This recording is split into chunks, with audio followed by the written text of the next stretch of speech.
craft is fantastic because it requires few and inexpensive supplies. All you need is a hardcover book, a pattern, which there are lots of free pattern sites online. You can also purchase your patterns for a minimal price. It's typically about $5. A ruler with centimeter markings, and a sharp pencil. I emphasize sharp because you want to make sure those marks are very precise and easy to see. Optional supplies include a scissor in case you have a pattern where you need to pull down your page or pull it up and it's not quite getting to the mark that you need it to. It helps to make a little snip near the gutter, enabling you to fold those pages correctly.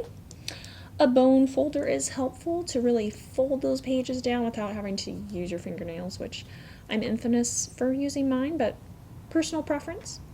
And also a ribbon. This helps you as you are marking your pages, you're measuring, you're folding them back to keep those pages out of the way as you continue to measure, mark, and fold your way through your book. Join us next time for part 4 when we are going to discuss finding the starting point of your book.